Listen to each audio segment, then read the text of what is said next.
Anambra. What do we have today? There are lots of things to talk about this morning, but we'll be focusing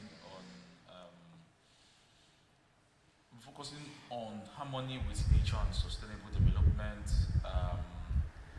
commemorating the International Day for Biological Diversity, with the topic preserving biodiversity for a sustainable future. And the guest with us is Dr. Onyeka Chichuku, who is the HOD Forestry and Wildlife, NAMDI, Azikiwe University. Good morning. Good morning. Dr. Onyeka is also the founder of Green Initiative for Humanitarian Aid and Development, also known as Greenie Hat. So what is it about Greenie Hat? Okay. Green Heart is Green Initiative for Humanitarian Aid and Development, where we inculcate green mindset in everything we do. So both in your television station, in your homes, in the environment, we think green before taking any action or before taking any decision. You think green? Yes. Well, you're in black. Not green. That should have reflected in your appearance this morning. Okay, not green as color. That's why we asked. So green as what? Not green as color, but green as the environment. Okay? Green as the environment, you know. And when we talk of environment, in this context, we are talking about the ecosystem, the man and where he lives. Okay, so anything you want to do, we try to put that consciousness that you have to think about the environment first before taking an action. Okay, probably at the course of the discussion, I will be able to... Yeah, well, let us clarify. If it's not green as a color, and we are talking ecosystem, what other color would it have been, if not green? Yes, it's green. It's green. So it is green as a color too. Yeah. So let's move on. Harmony with nature and sustainable development. What's that? You know, today is the International Day for Biodiversity. And biodiversity, we're talking about various form or diverse form of life on Earth. Okay, this could range from plants, animal, microorganism, you know, and so on and so forth, aquatic life. You know, it's about how all these life forms live together in harmony, even with us as human. Okay, so today is a day mapped out to celebrate the effort of people, the effort everybody is putting to conserve biodiversity, and also to create awareness on how to conserve biodiversity, the importance of biodiversity in everything we do. Basically, that is what today is all about. So, looking at the topic, harmony with nature and sustainable development, of course, we know we have 17 SDGs that cut across everything, and it's called the global agenda. It's cut across every sector in life, but specifically, biodiversity is more related to few sectors of SDG, like the SDG 13 that talks about the climate action, SDG 15 that talks of land, life on the land. Okay, I think SDG 16 that talks on land in life in the water. You know, so we want to look at how we can live in harmony with all these things, because it's believed that it's created by God, and God say everything is good. And of course, as man, we should learn how to live together with this, because every component of the ecosystem has its own function, unique function that once you remove one, you are breaking the chain, and there is also consequence for not living in harmony with nature. Right. With all you said, someone who may be listening may feel that probably the context and the language is really very, I wouldn't want to use superior, but complex. Okay. So is there a way you can break into a very layman term. Okay. So that when you just talk to anybody, even if it's a 5-year-old child, when you talk about biodiversity, they already immediately, or just in few seconds, get a grasp of what we're talking about. Okay. When we talk of biodiversity, you know, it's from two words, bio and diversity. Bio is actually life, okay? And diversity is different, variety.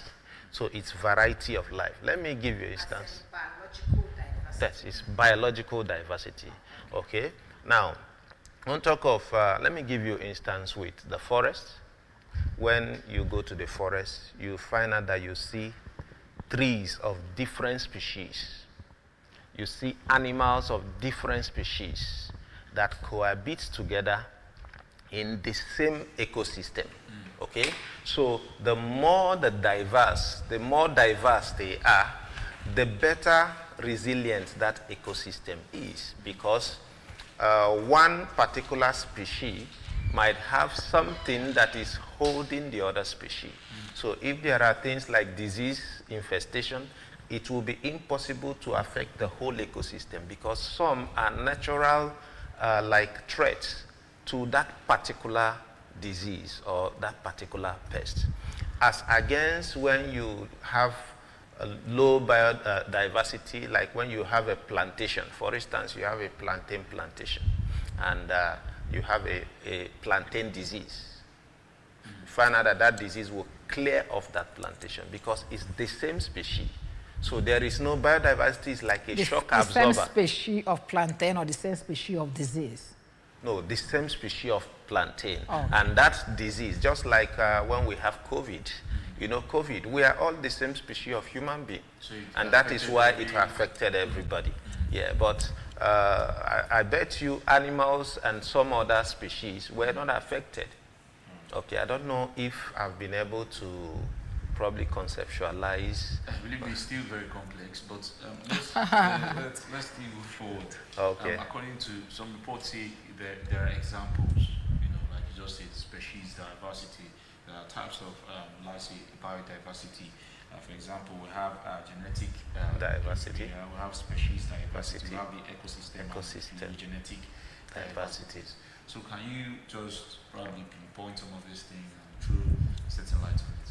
Okay, you know, like you rightly said, these diversities are in different category or different types.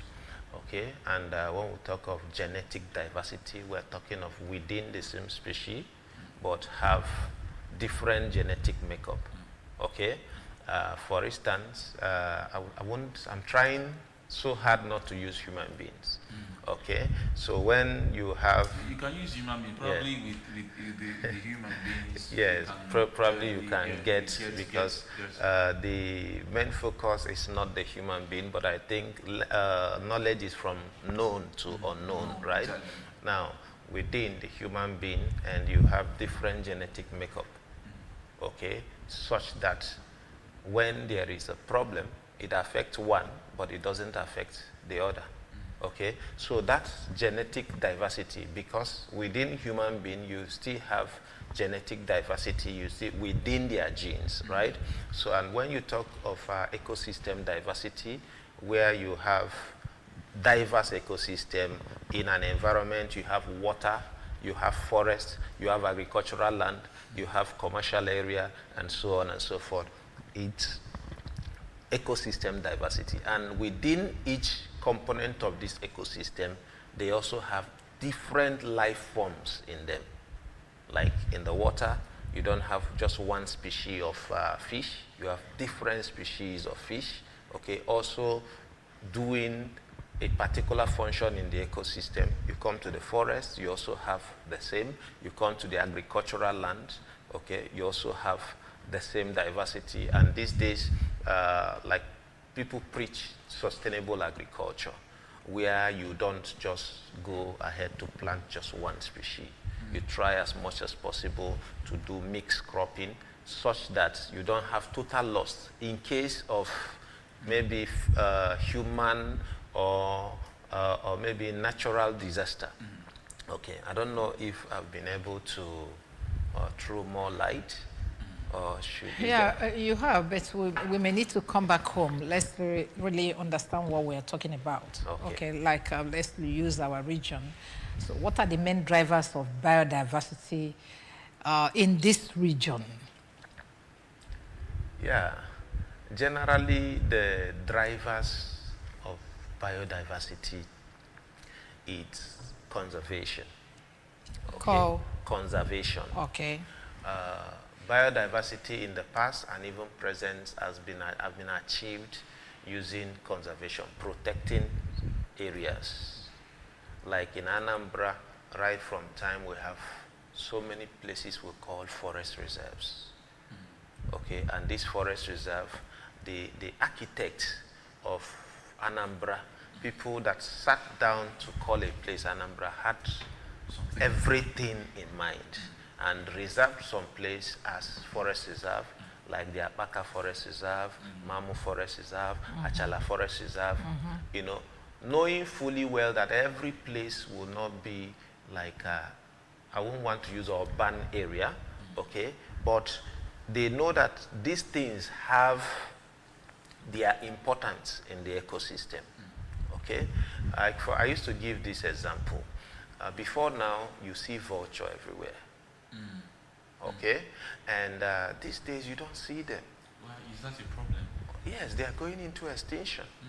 Now, they have their ecological importance in the society.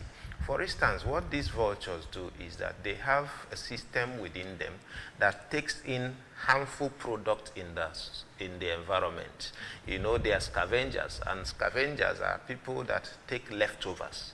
And these leftovers are left to pollute the environment. But these scavengers pick it, take it in, because they have special configuration in them, and bring these things out as things that are no more harmful. Now, just imagine that you remove this thing that got kept to perform this function. Those things, you know, matter can neither be created nor destroyed. You just change from one form to another. It has to get to you and probably cause a sickness to you or illness, you know, and so on and so forth. So that's it about. Okay, this is one example of the question that I really wanted to ask you now, that how does diversity, biodiversity, contribute to human well-being and ecosystem services? You have just mentioned this of the, that of the vulture. So which other, you know, system is put in place, or animals are put in place to take care of this? Like, and also adding to that, I just want you to answer, because there are lots of talks about mass extinctions, things going, because you're just talking about extinction. Yes. Can you relate both of them too? Yes, you know, it's not actually a news that Anambra State is the headquarters of gully erosion. Okay, and some of these are impacts of these things we're talking about. Yeah, because some of these forests were reserved to serve different purposes, because trees in itself serve as windbreaks, trees in itself serve as water breaks in the situation of erosion and so on and so forth. So they also serve as a shock absorber to rainfall. When the rain falls, instead of falling directly on the floor, it falls on the leaf and gradually tickles down, you know, reducing the impact, because this rain is coming with, we know about gravity already, okay? So reducing that impact. And because these things have been destroyed, they can't perform that ecological functions again. So this water is allowed to flow through like that. Because what brakes do in our car is to gradually reduce the speed of the car. And by the time you reduce the speed of the car, you reduce the impact on whatsoever that car is going to actually hit. So that is one. Another thing is like pollination. There's something called pollination, whereby animals animals take pollen grains from one plant. I want to also break it down a little bit. So when you destroy that ecosystem, that you've limited pollination. And pollination is like a way of procreation in terms of plants. Okay, so you limited that function called pollination, because when you destroy an habitat, that animal or butterfly or insect that is supposed to do that, you have destroyed its habitat. What will you do? It will change. It's just like when government is doing demolition of an area. Naturally, when your house is destroyed, you will leave that particular environment. Some people survive, some people die at the process, but every is that there will be reduction in population. So what are some of these things that are being destroyed that actually does negatively affect biodiversity? What are those things that are being destroyed by human beings? Okay. So that we are the number one, yes, destructors. Anthropogenic destruction is the number one. Okay. Anthropogenic, that is the human, just like what you said, the human being itself is the one person that destroys the environment more. Now, there's deforestation. When you come to mass clear a particular environment to raise structures, like what we call structures, houses and roads and so on and so forth. It's also a way of biodiversity destruction, because that is an habitat. Okay, when you fill a place for agriculture, and agriculture in this form is when you're doing agriculture that is not sustainable. Probably when we talk of how to mitigate this, okay, agriculture these days, you don't need massive land to have high yield. I thank the Anambra state government that introduced Ugbo Azono, okay, whereby some encouraged to farm. So that's not just being encouraged to farm, you are increasing the biodiversity of that your environment. Okay, you are increasing the greenness of your environment, because research has shown that people that live close to green environments look are healthier, they think better, because there are things that this particular green leaves and whatever exudate that you also need. They create fresh air. I don't know if you have stayed in any green area alone before. I have. Okay, it gives you very enjoyable and so on and so forth. A whole lot of things. It gives you, and just imagine when you go to an area and it's just one particular species that is there. And it even brings healing. Brings healing. Sometimes yes. you have headache, China, you stay under a tree. After some time it clears. In China, there's something they call, is it Shirin Wook or so, that is forest beds. When you go to the forest, you immerse yourself into the forest. And you come out with clean thoughts, you come out healthier, and so on and so forth. Better inspiration. Okay, let's start talking, because we don't have enough time. Okay. When you were talking, you mentioned some of the reserves we have here at Achala, Akbaka, though I know Akbaka is a forest reserve, federal forest reserve. But then, if you go to Akbaka now, everywhere has been cleared and built, beautiful, decorated with beautiful houses that sometimes you think you are entering into another city. Okay, and then how come we did not even think of this, or nobody advised us that if we remove these things, that is going to cause problems to us? And that's what's taking me to the next question, is how can we conserve and restore biodiversity in urban areas? What do we do now that we have destroyed this? What do we do to make amends? Okay, let's start also from solving the problem from the root. You know, before now we have all these forest reserves, but we discovered that when in our land law, you know, the power of ownership of a land is vested on the governor of a state. Okay, so and each governor comes with different mindsets. To another governor, destroying the forest is development. To another governor, restoring the forest, like let me give you an instance, like Sheyi Makinde, of Oyo State. He came. There are lands that some other politicians allocated, forest land that they allocated to themselves, so to say, allegedly. And when he came, he revoked those lands and returned it to its original use. Forest reserve. Now, that political will is the first thing. Another thing is awareness. People don't even know why this forest should not be destroyed. You know, originally in Igbo land, Igbo man is a good conservator because we conserve so many forests with our norms, okay, with our taboos and tradition. That is why almost in every Igbo land, any community, you hear a place they call the evil forests. They call it evil, you know. Of course, before now, they've demystified forests. Anything forest, they see it as evil, okay? So, and that thing helped us so much. Today, you wouldn't have seen even a single monkey in Oka, if not for the fact that Oka people don't eat monkey, okay? And because of that, that species of monkey has been preserved.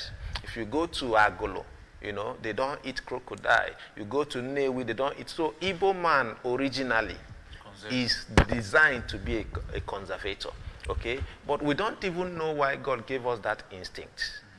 And you know that your forefathers lived longer than your father. And the same decline, you know. So, but we also discovered that there is a gap in our awareness. And that is why, even as head of department in Department of Forestry and Wildlife, we thought it wise to come up with a solution. We discovered that the environment is underreported. Okay?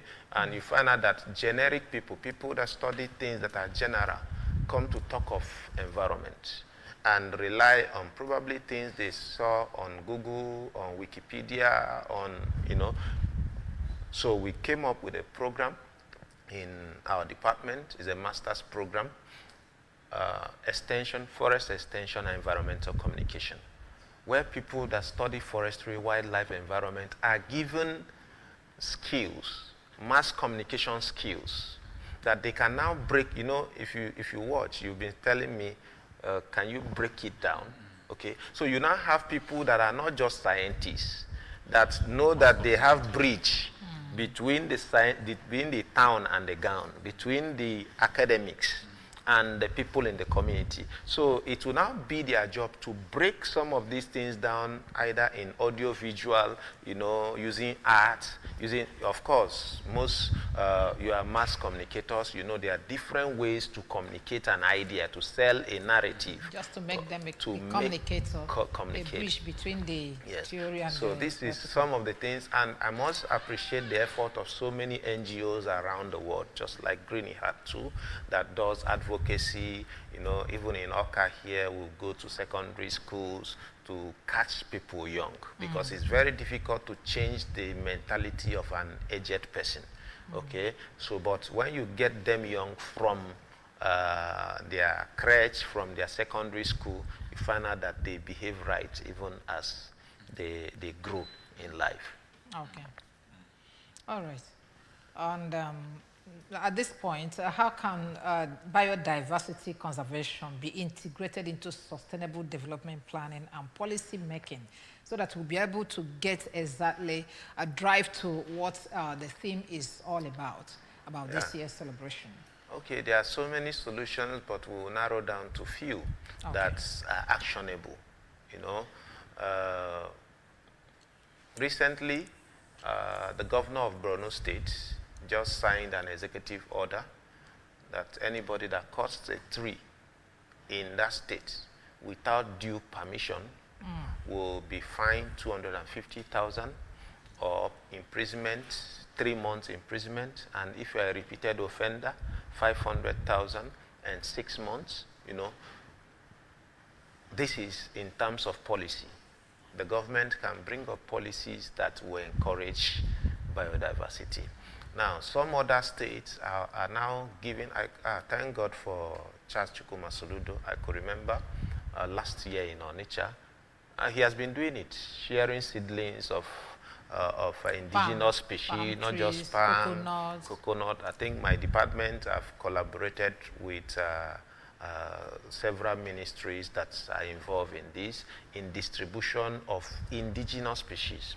You know, when you want to restore biodiversity or conserve biodiversity, it's very important that you use indigenous species that are indigenous to that particular environment, rather than exotic, because exotic species also have their negative side. They grow very fast, like the GMOs. You know, like the GMOs. Okay, so the government of Anambra State, I must give them their kudos too, that they've also done well. I think every year the government distributes thousands of tree species, indigenous species, so that people will go and plant. And there's something we call urban forestry, where we encourage people to plant trees around their environment. Yes, we know we have destroyed this, and we cannot come back to original, but we can make efforts to regreen our environment. You know, when you watch satellite imageries of most of these developed countries, you find out that they even have green areas. Yes. Okay? And even within their mega cities, when you view them from aerial photograph, you see patches of trees, you know, and it's beautiful. Just like it's beautiful in our own site, it's also beautiful for our health. For our health. So encouraging urban forestry, encouraging sustainable agriculture, where people do vertical farming, okay, all this back farming and so on. Yes, because by doing that, you are conserving water, you are conserving space, you are conserving manure, because all those fertilizers, when you use fertilizer in a field, before you know it, when there is rain, this water will flow into the nearest aquatic body to go and fertilize the aquatic plants in that particular environment, and they will cover the whole water, such that even the aquatic life, which is the will not even see survive, because they also need oxygen to survive. They also need sunlight, okay, to survive. So these days so many people preach organic agriculture, whereby everything you need for agriculture is organic, and of course organic goes with organic.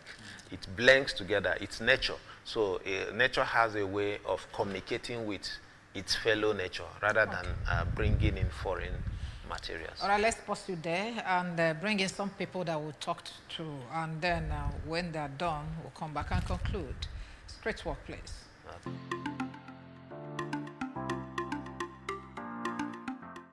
I think to prevent flood from happening in our roads or in our vicinity, one, we have to have good roads and good gutter channels of water, like to take the water outside of the roads and to channel it to appropriate gutter suckerways, like where it will be going through, so that it will not be coming out from the roads and it will not cause road drainage or road floods. So that's my own opinion about it. There are several ways by which the government and the individuals, because it's not just the government, it's not just the work of the government. I believe each citizen also has a role to play, in the sense that when it comes to ecosystem hazards, you know, if citizens can begin to, you know, take you know, little or no, just if individuals can be able to take care of their environment, in the sense that when the citizens actually eat, they don't actually litter the environment. That could actually come from that aspect of erosion. Let's just assume that we are trying to curb the system of erosion in the country. So if people can be able to take those things into consideration, that on the long run it would actually cause a very huge problem, then I believe it could actually go a long way from the aspect of citizens. Well, the major thing is that we should try and plant more trees and more flowers and make our space, no matter how small, as green as possible. A lot of people don't do that, and stop cutting down trees arbitrarily. Now, for the government could actually play a vital role by providing the necessary materials and the resources needed for the bodies who are in charge of this ecosystem, that is the bodies that are in charge of fighting this, these hazards that are actually affecting the ecosystem of the country. So I believe that is one of the ways we can actually curb it and then, better the development and improvement in our country.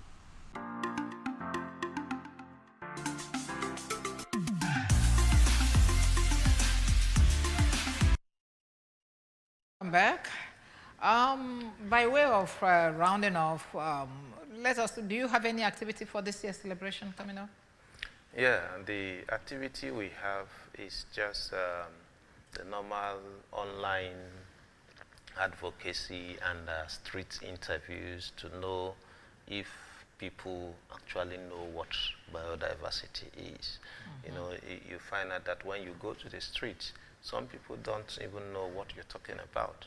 So, and knowing if they know will also help us fashion out actions on how to improve our advocacy and how to improve our campaigns.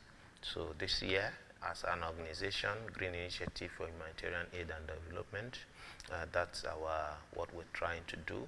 Then as UNIZIC, that is the Forestry and Wildlife Department, yeah, our students are planning a program today to create awareness within the campus about biodiversity. Okay, so that's the little, we believe that little effort from everybody will create a very big impact. Okay, and for the campus preparation, any item 7? Shall we come? Yes, there is always item 7, but maybe the 7 is not the one that is crossed. Aww. No, we have 2 7s. There's 7 with the cross and 7 with... I heard that one today. Okay, just in one sentence, please advise our people. Let's go. Okay, viewers all over the world, my advice is that we can actually live in harmony with nature. By our attitude, by things we do. So everything you do, think of the environment first before taking any decision. If that your decision will hamper the environment, you try as much as possible to avoid that decision and take the alternative. If that is the only decision you have to take, then you have to reduce the impact on the environment so that we can live in harmony with nature and also play our own part in meeting the 17 SDG, that's the Sustainable Development Goal. All right. Thank you very much. Dr. Onyekachi Chukwu, HOD, Forestry and Wildlife, Nnamdi Azikiwe University. Dr. Onyekachi is also the founder, Green Initiative for Humanitarian Aid and Development, Green Heart. Thank you very much for coming today. Thank you very much for having me. Okay, so do stand by for the next segment of our discussion this morning.